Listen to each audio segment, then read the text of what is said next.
20 minutes ட்ரெக்குக்கு அப்புறம் finally நம்ம கோட்டையோட பிரதான நுழைவாயிலுக்கு வந்துட்டோம். சீலிங்கில் வந்து பார்த்தோம் அப்படின்னா நிலாவை வந்து பாம்பு வந்து விழுங்குற மாதிரியான சிற்பங்கள் எல்லாமே செதுக்கப்பட்டிருக்கு. இந்த கோட்டையை இப்போ எக்ஸ்ப்ளோர் பண்ணுறதுக்கு நம்ம முழுசாக வந்து இந்த கோட்டையுடைய சுவர் மேலேயே தான் நம்ம போக வேண்டியதாக இருக்குது. கண்டிப்பாக இந்த கிணறு வந்து இப்போ நாம் பார்க்குறது தான் இந்த கிணறுடைய ஆழமாக நிச்சயமாக இருக்க வாய்ப்பே இல்லை. ஓ மை காட், ரொம்ப நேரமாக தேடிட்டு இருந்தேன் இந்த முர்தாஸ் கௌர் கோட்டையில் இருக்கக்கூடிய கோயிலை கண்டுபிடிச்சிட்டோம். இது வந்து ஒரு லிங்கம், ஒரு சிவலிங்கம் இருக்குது. இது வந்து ஒரு வேடன். இந்த ஒரு கட்டிடத்தை பற்றின விஷயங்களை நம்ம பார்த்துட்டோம். ஸோ மேற்கொண்டு இந்த கோட்டையில் இருக்கக்கூடிய மற்ற விஷயங்களை நம்ம போய் தொடர்ந்து பார்ப்போம்.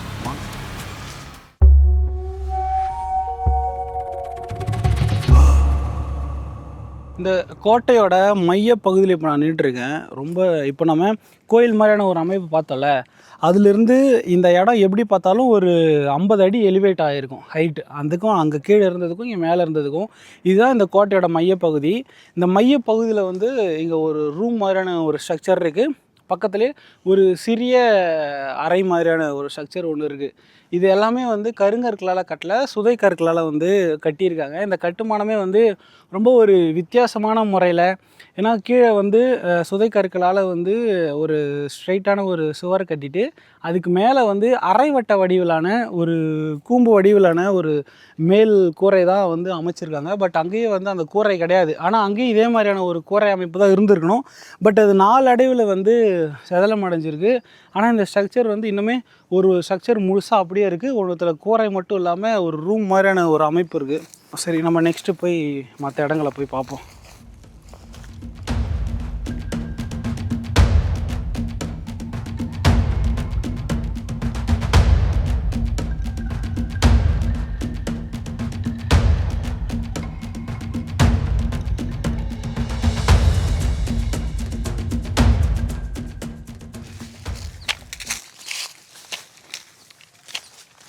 இங்கே பாருங்கள் கோயில்.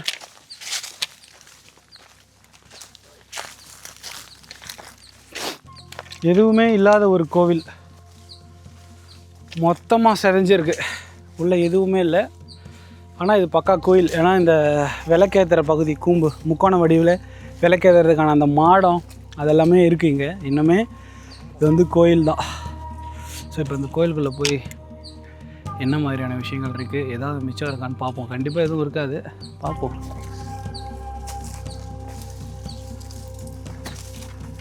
இந்த முள்ளு செடிகளை விட்டால் இந்த மலை பூரா வேறு எதுவும் இல்லையா? ஓ நைஸ், பயங்கரமான ஒரு ஸ்ட்ரக்சர் இருக்குங்க. முழுக்க வந்து கருங்கற்களால் வந்து இதோட கூரை பகுதி அமைச்சிருக்காங்க. மீதியெல்லாம் சுதைக்கற்கள் தான். 2 பிரிவுகளாக இருக்குது. யாராவது இருக்கீங்களா? யாரும் இல்லை என்று நினைக்கிறேன். ஆமாம், யாரும் இல்லை. ஸோ 2 பிரிவாக இருக்கக்கூடிய ஒரு கோயில் அமைப்பு தான் அது. தெரியுதா? ஒரு கோயில் அமைப்பு கருங்கல்லால் ஒரு பிரிவு செஞ்சுருக்காங்க. இதுக்குள்ளே லைட் ரொம்ப அழகாக வருதுன்னு நினைக்கிறேன். இந்த இடத்துல மட்டும் நல்ல லைட் இருக்குது. ஸோ சூப்பராக இருக்குது இந்த இடம். இங்கெல்லாம் கருங்கல்லால் வந்து ரொம்ப திடமான ஸ்ட்ரக்சராக செஞ்சுருக்காங்க. ரொம்ப லோ லெவலான ஸ்ட்ரக்சர் தான், ரொம்ப சீலிங் ஹைட்லாம் கிடையாது. நல்லாயிருக்கு. இது கண்டிப்பாக வந்து மராட்டியர்கள் காலத்து தான் இருந்திருக்கணும். நிச்சயமாக செம்மையாக இருக்குது. நைஸ். அடுத்த இடம் போய் பார்ப்போம். இந்த மலை மேலே இந்த கோட்டையில் மிகப்பெரிய அளவில் வந்து ஒரு குளம் இருக்குங்க. இது வந்து கண்டிப்பாக நீர் தேவைக்காக இவங்க செஞ்சாங்களா அப்படிங்கிறத வந்து என்னால் புரிஞ்சிக்க முடியல. ஏன் அப்படின்னா அவ்வளோ பெருசாக இருக்குது, அவ்வளோ அளவில் வந்து அவ்வளோ பெருசு. இது ஒரு குளம்னு சொல்கிறதா இல்லை ஒரு பள்ளம்னு சொல்கிறதா எப்படின்னு தெரில. ஆனால் வந்து அவ்வளவு ஆழமாக, அவ்வளவு நீளம் அகலம் வந்து அவ்வளோ அழகாக இருக்குது. ரொம்ப பிரம்மாண்டமான ஒரு விஷயமா இருக்குது. இதில் வந்து தண்ணீரை தான், மழை தண்ணீரை சேகரித்து வைக்கிறதுக்கான மிகப்பெரிய ஒரு சோர்ஸாக இது இருந்திருக்கணும். அப்படி இல்லைனா இயற்கையில் இது உருவாகிறதுக்கான வாய்ப்பே இல்லை. ஏன் அப்படின்னா இதுக்கான சுற்றுச்சுவருமே வந்து எழுப்பியிருக்காங்க. எழுப்பி தான் இதை வந்து இந்த குளம் அப்படிங்கிற ஒரு விஷயம் வந்து இங்கே இருந்திருக்கு. அதை தாண்டி அந்த குளத்துக்கு அப்படியே ஒரு கார்னரில் வந்து ஒரு சின்ன ஒரு அறை மாதிரியான ஒரு விஷயமும் இருக்குது. நம்ம அதை உங்களுக்கு நான் காட்டுறேன், அப்படியே பாருங்கள்.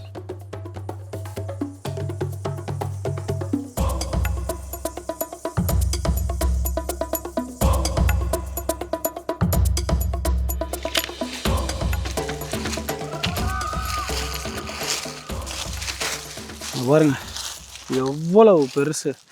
இது பக்கவாட்டு சுவர்கள் இங்கே இருக்குது, அங்கேயும் அந்த சுவர்கள் வந்து தெரியும். இந்த பள்ளம் அந்த கீழே வந்து கருங்கற்களால் வந்து பக்கவாட்டு சுவர்கள் எழுப்பியிருக்காங்க. இது முழுக்க முழுக்க வந்து தண்ணீரை வந்து சேகரிச்சிக்கிறதுக்கான ஒரு விஷயமாக தான் இருந்திருக்கு.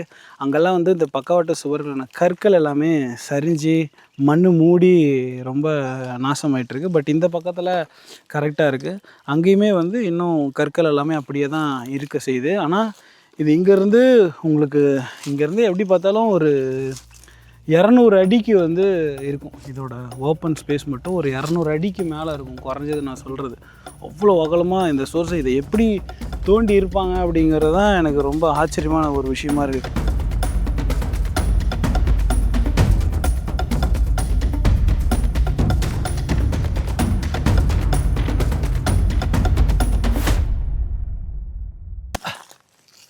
பார்த்து வாடா.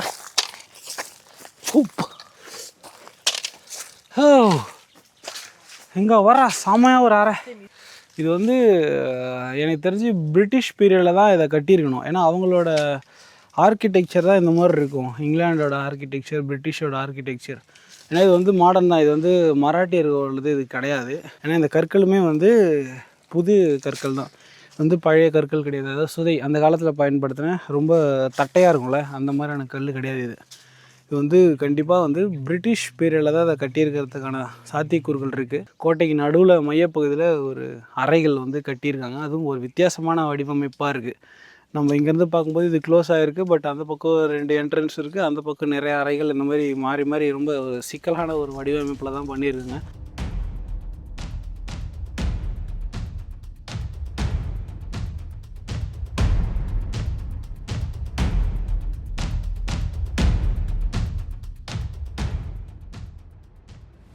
இதுதான் வந்து சப்பாத்தி கள்ளி செடி. அது வந்து சப்பாத்தி கள்ளி பழம்.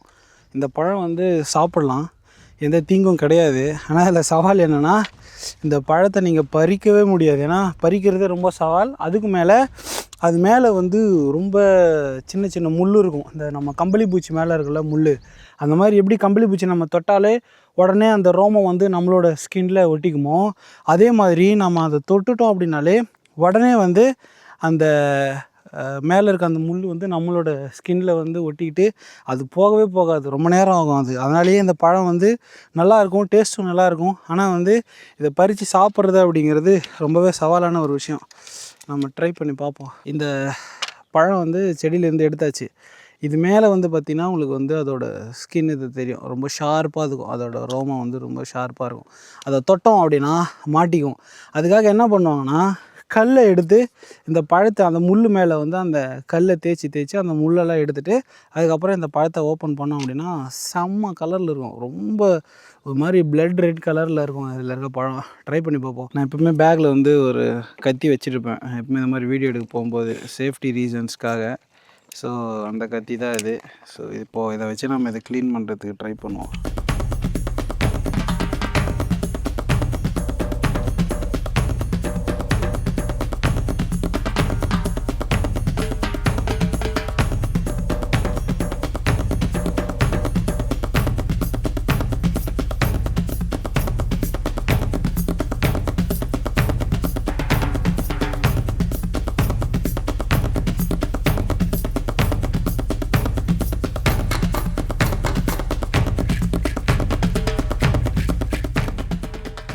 இப்படியே போகலாம் அப்படின்னா சுவையான சப்பாத்தி கள்ளி பழம் செமையாக இருக்குது. யாரா சாப்பிட்றீங்க கைஸ்? பயப்படாதீங்கடா, ஒன்று ட்ரை பண்ணுறேன் இப்போல்லாம். நல்லா இருக்கும்.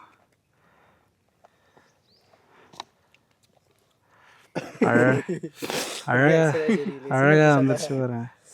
அழகாக வந்து சீடா அழகாக வந்து வந்துருச்சு. அப்படியே டேஸ்ட்டு அழகாக அதோட பழம் வந்து நமக்கு வந்துருச்சு. யாருக்கு வேணும் கைஸ்? இந்த டெசர்ட்லலாம் தண்ணியெல்லாம் கிடைக்காதப்ப, உணவு இல்லாதப்போ மாட்டிக்கிட்டோம் அப்படின்னா அந்த மாதிரி டைமில் இந்த மாதிரியான பழங்களை வந்து ஐடென்டிஃபை பண்ணி நம்ம சாப்பிட்லாம். அது வந்து நமக்கு நீர்ச்சத்து, தண்ணி எவ்வளோ வந்திருக்குன்னு பார்த்துருப்பீங்க. இந்த வறண்ட நிலத்தில் வரக்கூடிய இந்த தாவரத்தில் தான் இப்படி ஒரு நீர் சத்து நிறைந்த அந்த பழங்கள்லாம் நமக்கு இருக்குது. ஸோ அப்படியே தொடர்ந்து இன்னும் நிறைய பழம் இருக்குது, அதெல்லாம் நாங்கள் சாப்பிட்டு அப்படியே கண்டினியூ பண்ணுறோம்.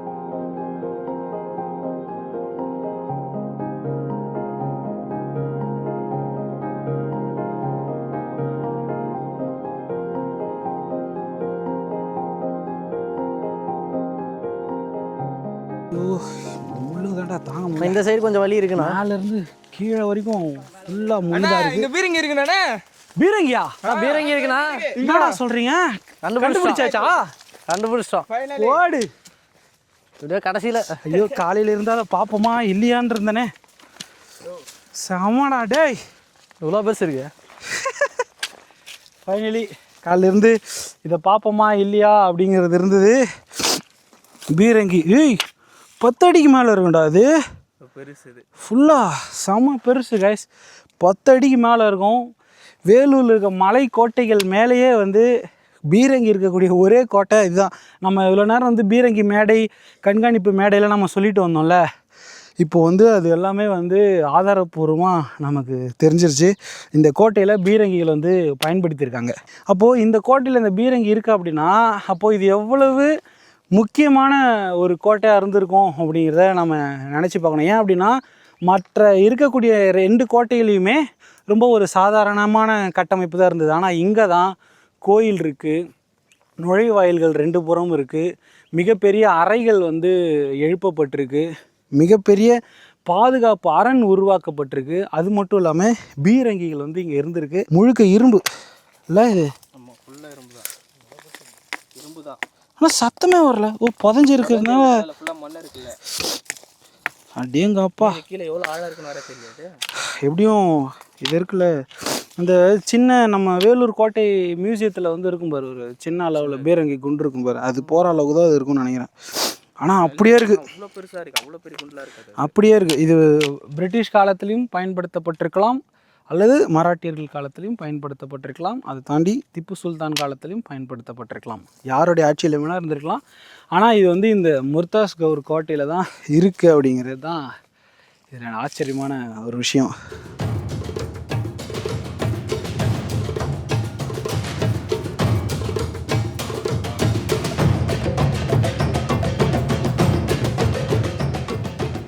நம்ம இன்றைக்கி செம ஹைலைட்டான ஒரு விஷயமா அந்த பீரங்கியை பார்த்தோம். இந்த மலை மேலே இருக்க இந்த கோட்டையில் வந்து ஒரு பீரங்கி பயன்பாட்டில் இருந்திருக்கு. அந்த பீரங்கி நாளடைவில் பயன்படுத்தாமல் மண்ணுக்குள்ளே புதஞ்ச நிலையில் அப்படியே அது இருந்திருக்கு. ஸோ அதை பார்த்ததில் ரொம்பவே மகிழ்ச்சி. ஏன்னா இதுக்கு முன்னாடி யாரும் அதை காட்டினதும் இல்லை. ஸோ நம்ம அதை பார்த்துருக்கோம்.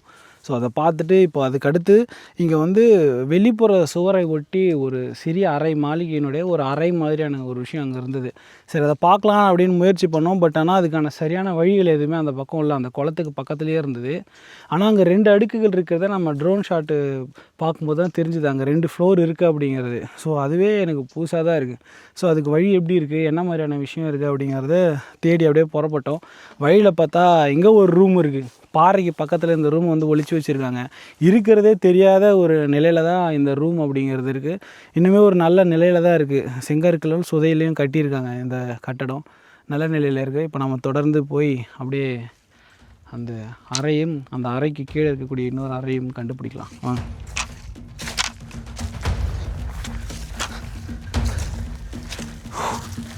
வந்துட்டோம்.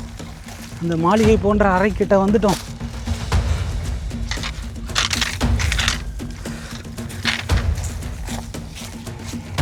தம்பி, ஃபுல்லாக முள், பார்த்து வாங்க. ஓ, இங்கே வந்து மலைகள்லாம் தெரியுது.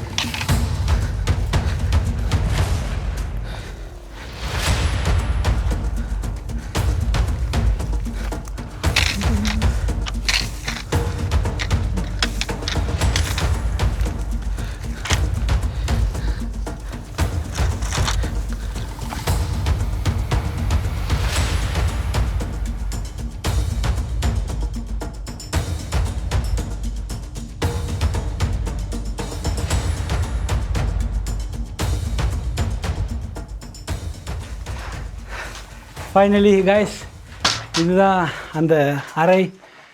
செமையாக பண்ணிருக்கேன், சில்லுன்னு இருக்குது. அடிக்கிற வெயிலுக்கு உள்ள சில்லுன்னு இருக்குது வெயிலே தெரில, அவ்வளோ சூப்பராக இருக்குது. அதுதான் அந்த மிகப்பெரிய குளம் சொன்னல நீர் தேய்க்கிறதுக்கு நம்ம கொஞ்ச நேரத்துக்கு முன்னாடி பார்த்தோம்ல, அதுக்கு அப்படியே மறுமுனையில் இந்த மாளிகை போன்ற அமைப்பு இருக்குது. ஆனால் நான் ட்ரோன் ஷாட்டில் பார்க்கும்போது இந்த இடத்துக்கு கீழே இன்னொரு தளம் இருக்குது. ஆக்சுவலி இது வந்து முதல் தளம், அதாவது ஃபர்ஸ்ட் ஃப்ளோர். இது கிரவுண்ட் ஃப்ளோர் இருக்குது. ஆனால் அதுக்கான வழி எங்கே இருக்குதுன்னு தான் தெரியல. ஏன் அப்படின்னா இப்போது நான் நிற்கிற இடம் இருக்குல்ல, இதுதான் வந்து வெளிப்புற சுவருடைய விளிம்பு பகுதி. இது இந்த செவத்துக்கு அந்த பக்கம் போனோம் அப்படின்னா பள்ளம், மலை மேலே இருக்கக்கூடிய பள்ளம், நமக்கு ஒன்றுமே மிஞ்சாத விழுந்தோம் அப்படின்னா. பட் இங்கே போகிறதுக்கு வழி வந்து நிச்சயமாக இங்கே தான் எங்கேயோ இருக்கணும். அதை மட்டும் நம்ம கண்டுபிடிச்சோம் அப்படின்னா உள்ளே போகலாம். இங்கே நாங்கள் வந்த இடத்துல லெஃப்ட்டில் ஒரு வழி கீழே இறங்குச்சு. ஸோ அங்கே இதுக்கு இந்த அறைக்கு கீழே இருக்கக்கூடிய முதல் தளத்துக்கு போகிறதுக்கு வழி இருக்கும்னு நினைக்கிறேன். ஸோ அதனால் போய் பார்ப்போம் இருக்கா என்ன அப்படிங்கிறது.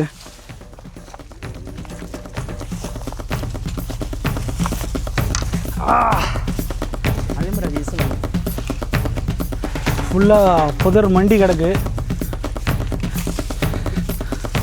என்னாச்சு?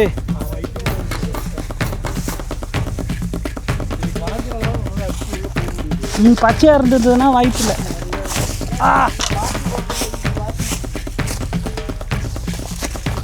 ஓ மை காட், போடு யா சாம. இங்கே ஒரு வழி சூப்பராக பண்ணியிருக்காங்க டூட். ஃபுல்லாக கருங்கல் தான். இந்த கருங்கல்லையே வந்து இந்த ஒரு தளம் அமைச்சு இது மேலே தான் அந்த கட்டிடம் வந்து எழுப்பியிருக்காங்க. ஃபுல்லாக சுதைக்கற்களை பயன்படுத்தி ஓய்வு எடுக்கிறதுக்கு ஏற்ற மாதிரியான 2 மண்டபம் மாதிரியான ஒரு இடம். இங்கே வந்து பெருசாக ஆர்ட் ஒர்க்லாம் எதுவும் இல்லை. ஆனால் வந்து ரொம்ப ஸ்ட்ராங்காக பில்ட் பண்ணியிருக்காங்க. இந்த ஸ்ட்ரக்சர் வந்து ரொம்ப ஸ்ட்ராங்காக பில்ட் பண்ணியிருக்காங்க. அதுவும் கிரவுண்ட் ஃப்ளோர் ஃபர்ஸ்ட் ஃப்ளோருன்னு சொல்லிட்டு G+1 செமையாக பண்ணியிருக்காங்க.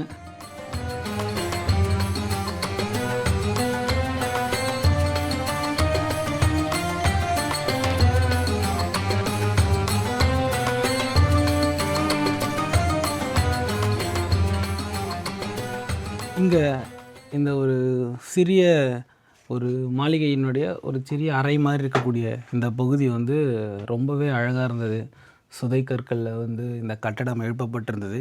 இதோடைய முதல் தளம் வந்து கருங்கற்களால் வந்து எழுப்பப்பட்டு, அதாவது தரைதளம் வந்து முழுசாக கருங்கற்களால் எழுப்பப்பட்டுட்டு முதல் தளம் வந்து இந்த சுதைக்கற்கள்னால் கட்டப்பட்டிருக்கு. ரொம்பவே ஒரு அழகான வடிவம், நேர்த்தியான வடிவம். இங்கே வந்து விளக்குகள்லாம் ஏற்றுறதுக்கு ஏற்ற மாதிரியான மாடங்கள்லாம் அமைக்கப்பட்டு, இந்த ஒரு அறையிலிருந்து இந்த மலையினுடைய அந்த பக்கத்தில் இருந்து யாராவது வராங்களா, எதிரிகள் வராங்களா, இல்லை ஏதாவது நடமாட்டம் இருக்கா அப்படின்னு பார்க்குறதுக்காக துளைகள்லாம் வந்து ஏற்படுத்தி, ஜன்னல்கள் அழகான ஜன்னல் வடிவங்கள்லாம் ஏற்படுத்தி அவ்வளோ சூப்பராக வந்து கட்டியிருக்காங்க. இதை வந்து நிச்சயமாக வந்து காவல் பணிக்காக தான் கட்டியிருக்கணும். ஓய்வு எடுக்கிறதுக்கான ஒரு விஷயமா இருந்திருக்கும். மொத்தமாக இது வரைக்கும் இந்த கோட்டையில் என்ட்ரன்ஸாக வந்து நம்ம பார்த்தது, அதாவது நுழைவாயில் பகுதிகளாக நம்ம பார்த்தது வந்து 3 இடம் பார்த்தோம். அதில் நம்ம பிரதான நுழைவாயிலாக பார்த்தது ஒன்று, அதுக்கப்புறம் அந்த கோயில் மாதிரியான அமைப்பில் பார்த்தது ஒன்று, அதுக்கப்புறம் இப்போது இந்த அறை மாதிரியான இருக்கக்கூடிய இந்த கட்டடத்தில் நாம் பார்த்த அந்த நுழைவாயில் பகுதியாகட்டும். இதுவுமே வந்து நேரடியாக நீங்கள் வந்து அப்படியே மலையில் வந்து இறங்கி இந்த காட்டுக்குள்ளே வந்து நடக்க ஆரம்பிச்சிடலாம். அந்த மாதிரியான ஒரு அமைப்பில் தான் இருக்குது. ஸோ இன்னும் இந்த மாதிரி எத்தனை வழிகள் இருக்குதுன்னு தெரில. இப்போ வரைக்கும் இந்த 3 வழியை நம்ம கண்டுபிடிச்சி பயணிச்சிட்ருக்கோம். ஆனால் மொத்தமாக சுற்றியாச்சு. இதுக்கப்புறம் வேறு எந்த வழியும் இல்லை அப்படிங்கிறது தான் எனக்குமே தோணுது. ஸோ இங்கேருந்து நம்ம கிளம்பி போய் ஃபர்தராக என்னென்ன விஷயங்கள்லாம் இருக்குது அப்படிங்கிறத பார்க்கலாம்.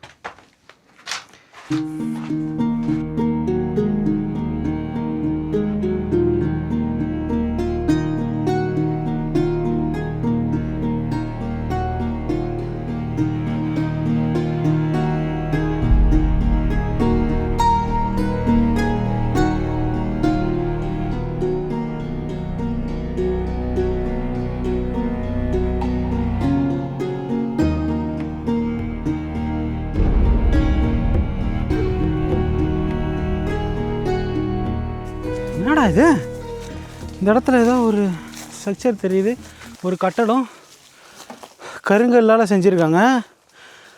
அப்படியே வந்து ஜன்னல்லாம் அமைப்பெல்லாம் இருக்குது. என்னதுன்னு தெரில, அது போய் பார்ப்போம். இதுதான் அந்த கிடங்குன்னு நினைக்கிறேன்.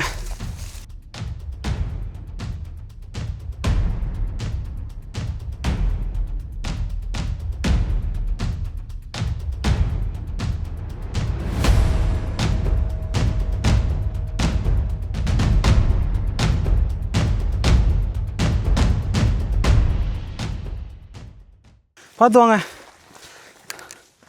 ஓ மை காட், இதாண்டா அந்த கிடங்கு. ஐயோ செம்மையாக இருக்குது.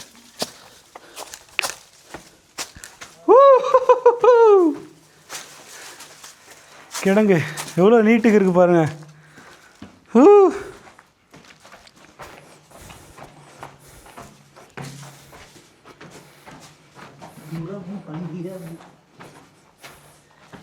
ஓ மை காட், இதை வந்து ஒரு கிடங்கு மாதிரி இருக்குது. இந்த கிடங்கு வந்து தானிய கிடங்காக இருந்திருக்கலாம், அப்படின்லாம் வெடிமருந்து கிடங்காக இருந்திருக்கலாம். அதுவும் இல்லைனா வீரர்கள் வந்து ஓய்வெடுக்கிறதுக்கான ஒரு கிடங்கு அமைப்பாக இருக்கலாம். இதுக்குள்ளே நேராக வந்தோம் அப்படின்னா ஒரு கிட்டத்தட்ட ஒரு 100 அடி 100-150 அடி இருக்கும் நீளத்துக்கு இந்த கிடங்கு வந்து பயணிக்குது. அதுக்கப்புறமா வந்தோம் அப்படின்னா இங்கே சுற்றி வந்து கருங்கல் சுவர் வந்துருக்கு. ஆனால் இது முழுக்க வந்து புதர் முள் செடிகளால் புதர் வண்டி போயிருக்கிறதுனால அதுக்கு அந்த பக்கம் போக முடியல. ஆனால் இதுக்கோட கருங்கல் சுவர் வந்து தெரியுது. வெளிப்புறத்துலேயும் கருங்கல்லால் வந்து கட்டுமானத்தை வந்து அமைச்சிட்டு மேலே வந்து அரை வடிவிலான சுதை கற்களை பயன்படுத்தி ஒரு கூரை அப்படிங்கிறது வந்து அமைக்கப்பட்டிருக்கு. ரொம்ப சூப்பராக இருக்குது. ஆரம்பத்துலேயே வந்து இதில் லெஃப்ட்டு ரைட்டுன்னு 2 இடம் பிரியுது. அதில் போய் என்ன மாதிரியான விஷயங்கள் இருக்குது அப்படிங்கிறது நம்ம பார்ப்போம். இந்த பக்கம் முழுசாக அடைச்சிட்ருக்கானுங்க. டேய் இது என்னடா ரூம் மாதிரி போயிட்டே இருக்குது. யாராவது இருக்கீங்களா? வரலாமா?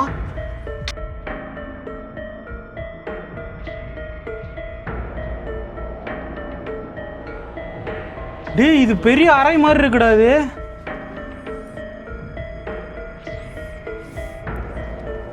இங்கே பாரு தம்பி, சிலந்தி பாருங்க, லட்சக்கணக்கான சிலந்திகள் ஒரே இடத்துல. இது ஒரு டனல் ரூமு.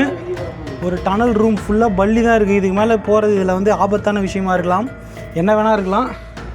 ஆனால் எப்படி பிளான் பண்ணியிருக்காங்க பாரு. ஒரு டனலு நம்மளை வந்த உடனே ரைட் சைடில் போனால் அதுக்குள்ளே இன்னொரு கிடங்கு மாதிரியான ஒரு அமைப்பு. இது வந்து க்ளோஸ் பண்ணிகிட்ருக்கு.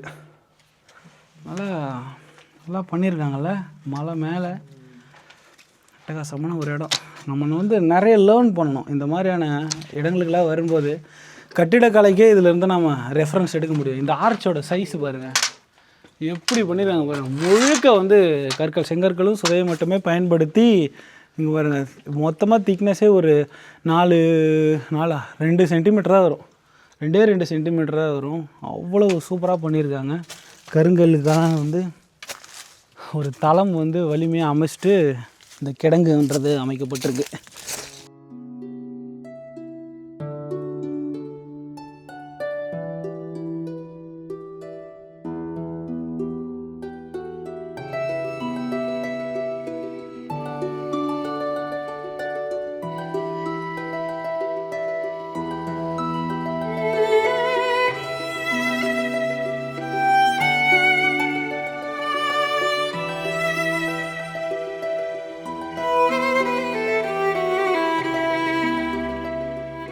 இன்றைக்கி வீடியோவோட எண்டுக்கு வந்தாச்சு. இந்த கோட்டை, அதாவது முர்தாஸ் கவுர் கோட்டையில் வந்து இன்றைக்கி நம்ம எக்ஸ்ப்ளோர் பண்ண விஷயங்கள் வந்து ஆரம்பத்திலிருந்தே நம்மளை வியக்க வைக்கிற மாதிரியான ஒரு விஷயங்களாகவே இருந்தது. இந்த பிரதான நுழைவாயிலாகட்டும், இந்த நுழைவாயிலை தொடர்ந்து பீரங்கி மேடைகள், கண்காணிப்பு மேடைகள், இந்த இடங்கள் எல்லாத்தையும் நம்ம அப்படியே பார்த்துக்கிட்டே போகும்போது இங்கே வந்து ஒரு அழகான கிணறு பார்த்தோம். முழுக்க வந்து புதர்களால் மூடி கிடந்த ஒரு அற்புதமான ஒரு கிணறு. அந்த கிணறு வந்து படிக்கட்டுகளால் அமைக்கப்பட்டிருந்தது. அவ்வளவு நேர்த்தியாக அந்த படிக்கட்டுக்கான அமைப்புகள் வந்து உருவாக்கப்பட்டு அவ்வளோ அழகான ஒரு விஷயமா இருந்தது. ஆனால் அது வந்து வெளியே வந்து தெரியவே தெரியாது. நாம் இந்த கோட்டையில் இருக்க ஒவ்வொரு பகுதியும் நாமளாக போய் இங்கே ஏதாச்சும் இருக்கா, இங்கே ஏதாச்சும் இருக்குமா அப்படின்னு சொல்லி நாமளாக தேடி பார்த்தா மட்டுமே நம்மளால் இந்த விஷயங்கள் எல்லாமே பார்க்க முடியும். அந்த மாதிரியான ஒரு தேடலில் தான் நம்ம அந்த கிணறு மாதிரியான அந்த ஒரு ஸ்ட்ரக்சரை பார்த்தோம். அதை தொடர்ந்து போயிட்டே இருந்தோம். ஒரு கோயில் மாதிரியான ஒரு அமைப்பும் ஒரு நுழைவாயிலுமே அங்கே நம்மளால் பார்க்க முடிஞ்சுது. அவ்வளவு அழகாக இருந்தது அது எல்லாமே. அது வந்து ஒரு கோட்டையினுடைய 2வது நுழைவாயிலாக இருக்கலாமோ அப்படிங்கிற ஒரு சந்தேகமும் நமக்குள்ளே வராமல் இல்லை. ஏன்னா அது வந்து அவ்வளவு முக்கியமான ஒரு இடத்துல தொடர்ந்து காட்டுக்குள்ளே வந்து கனெக்ட் ஆகிற மாதிரியான ஒரு விஷயமா இருந்தது. அதுவும் ரொம்ப அழகாக இருந்தது. ஒரு சர்ப்ரைஸான ஒரு எலிமெண்ட்டாக கிடந்தது நமக்கு அந்த பீரங்கி. அது பார்த்ததுமே நமக்கு அவ்வளோ சந்தோஷமாக இருந்தது. ஏன்னா இந்த வேலூரில் இருக்க நிறைய கோட்டைகள் நாம் வந்து பயணம் பண்ணியிருக்கோம். ஆனால் அந்த பயணங்களில் எங்கேயுமே வந்து பீரங்கிகள் அப்படிங்கிற ஒரு விஷயத்த நம்ம பார்க்கவே கிடையாது. அப்படி இருக்கும்போது இந்த முர்தாஸ் கவுர் கோட்டையில் வந்து நம்மளால் அந்த பீரங்கியை வந்து பார்க்க முடிஞ்சுது. ரொம்ப ஆச்சரியத்தையும் வியப்பையும் வந்து ஏற்படுத்தின ஒரு விஷயந்தான். ஸோ அதை தொடர்ந்து அங்கே இருந்த ஒரு அழகான ஒரு அறை, அது 2 தளங்களாக இருந்தது. தரை தளம், முதல் தளம்னு 2 தளங்களாக வந்து இருக்கப்பட்ட அந்த அறை, கீழே வந்து கருங்கற்களாலையும் அதனுடைய முதல் தளம் வந்து முழுக்க முழுக்க சுதைக்கற்கள்னாலையும் செய்யப்பட்டிருந்தது. அதுவும் அழகாக இருந்தது. அங்கேயுமே வந்து ஒரு நுழைவாயில் மாதிரியான ஒரு அமைப்பு தான் இருந்தது. அதுவுமே வந்து காட்டுக்குள்ளே போய் கனெக்ட் ஆகிற மாதிரியான ஒரு விஷயமா இருந்தது. அதற்கு பிறகு நம்ம பார்த்த அந்த கிடங்கு, அது வந்து வெடிமருந்து கிடங்காக இருந்திருக்கிறதுக்கான வாய்ப்புகள் வந்து ரொம்பவே குறைவு தான். ஸோ அது வந்து வீரர்கள் ஓய்வெடுக்கிறதுக்கான ஒரு அறையாக இருந்திருக்கலாம். அப்படி இல்லைன்னா தானிய கிடங்காக இருந்திருக்கலாம். ஏன் அப்படின்னா அங்கே வந்து அந்த கிடங்கில் வந்து 2 பிரிவுகள் இருந்தது. அந்த கிடங்குடைய நுழைவுலையே வலதுபுறத்தில் பிரிஞ்சு போன அந்த பிரிவு தான் எனக்கு தெரிஞ்சு தானிய கிடங்காக இருந்திருக்கக்கூடும். அதற்கு முன்னாடி இருந்த அந்த ஸ்ட்ரெயிட்டாக ஒரு ஸ்ட்ரெச் இருந்தது இல்லையா, அந்த கிடங்கு வந்து வீரர்கள் ஓய்வெடுக்கிறதுக்கான ஒரு கிடங்கா ஒரு அறையாக இருந்திருக்கலாம். ஒரு மிகப்பெரிய ஹாலுன்னு சொல்லலாம் இல்லையா, ஒரு கம்யூனிட்டி ஹால்னு சொல்லுவோம். அந்த மாதிரியான ஒரு விஷயமா இருந்திருக்கலாம். இந்த விஷயங்கள் எல்லாமே வந்து எந்த காலகட்டத்திலிருந்து எந்த காலகட்டத்தில் கட்டப்பட்டது அப்படிங்கிற சரியான தரவுகள் நம்மக்கிட்ட கிடையாது. கல்வெட்டுகளும் ரொம்ப சரியான கல்வெட்டுகள் கிடையாது. இந்த கோட்டை மராத்தியர்களால் கட்டப்பட்டது அப்படிங்கிறது மட்டும்தான் நம்மளால் உறுதியாக சொல்ல முடியுதே தவிர, அதற்கு உள்ளே இருக்கக்கூடிய செங்கற்கள், அதாவது சுதைக்கற்களால் கட்டப்பட்டிருக்க அந்த கட்டிடங்கள் எப்போ கட்டப்பட்டது அப்படிங்கிறது தான் இதில் நமக்கு வந்து சரியாக வந்து நம்மளால் சொல்ல முடியாத ஒரு விஷயங்கள். ஆனால் ரொம்பவே அழகாக இருந்தது அந்த கட்டிட அமைப்புகள் எல்லாமே. ஸோ இந்த மாதிரி நம்ம தொடர்ந்து பார்த்துக்கிட்டே இருக்க போகிறோம். ஸோ இந்த வீடியோ உங்களுக்குமே ரொம்பவே பிடிச்சிருக்கும் அப்படின்னு நான் நம்புகிறேன். ஸோ அதனால் இந்த விஷயங்கள்லாம் உங்களுக்கு தெரியல, எனக்கு புதுசாக இருக்குது அப்படின்னா கமெண்ட்டில் சொல்லுங்கள். இல்லை எனக்கு தெரியும் அப்படின்னா எப்போ தெரிஞ்சுக்கிட்டீங்க, எதன் மூலமாக தெரிஞ்சுக்கிட்டீங்க அப்படிங்கிறதும் நீங்கள் வந்து தாராளமாக சொல்லலாம். ஏதாவது பிழைகள் இருந்தாலுமே, இந்த தகவல்களில் தரவுகளில் ஏதாவது பிழை இருந்தாலுமே நீங்கள் வந்து அதை எங்களுக்கு சுட்டி காட்ட முடியும். வீடியோ பார்க்குற நம்ம வேலூர் விஷய நேயர்கள் வந்து இந்த வீடியோஸை நிறைய பேருக்கு ஷேர் பண்ணிங்க அப்படின்னா நம்ம வேலூரில் என்ன மாதிரியான விஷயங்கள்லாம் இருக்குது அப்படிங்கிறது தெரியும். ஸோ நம்ம தொடர்ந்து இந்த மாதிரியான வரலாற்று பயணம் அப்படிங்கிறது பண்ணிக்கிட்டே இருக்க போகிறோம். ஸோ தொடர்ந்து இணைப்பிலே இருங்க. ஸோ உங்களுடைய ஆதரவு எங்களுக்கு ரொம்பவே முக்கியம். ஸோ நெக்ஸ்ட் வீடியோவில் வேறு ஒரு இடத்துல வேறு ஒரு தரமான வரலாற்று சம்பவத்தோட பின்னணியோட நான் உங்களை சந்திக்கிறேன். டாட்டா, பை பை. உங்க குழந்தைகளோட ஆர்வத்தையும் ஆற்றலையும் நெக்ஸ்ட் லெவலுக்கு கொண்டு செல்ல வருகிறது GreenFX, the revolution of multimedia training center வழங்கும் சம்மர் ஸ்பெஷல் கோர்ஸ். லேர்னிங்கும் கேம்ஸும் கிரியேஷனும் கலந்த ஒரு சூப்பர் ஃபன் லேர்னிங் எக்ஸ்பீரியன்ஸ். 4 வாரமும் 4 விதமான கிளாஸஸ். பேசிக் கம்ப்யூட்டர் மற்றும் AI tools, drawing and painting, graphic design essentials, 3D modelling and 3D printing. படிக்கிறதுக்கு ஒரு புதிய style. ChatGPT, graphic design, movies and கேம்ஸோட கத்துக்கிட்டு சும்மா கலக்கட்டும். ஏப்ரல் 17 முதல் புதிய பேட்ச் தொடங்குகிறது. உங்க கிரியேட்டிவ் விஷனை ரியாலிட்டியாக மாற்றிட உடனே தொடர்பு கொள்ளுங்கள். GreenFX Multimedia Training Center, number 508, first floor, RTO Road, Satwachari, Vellore, 632009, 9840289462, 9940338307.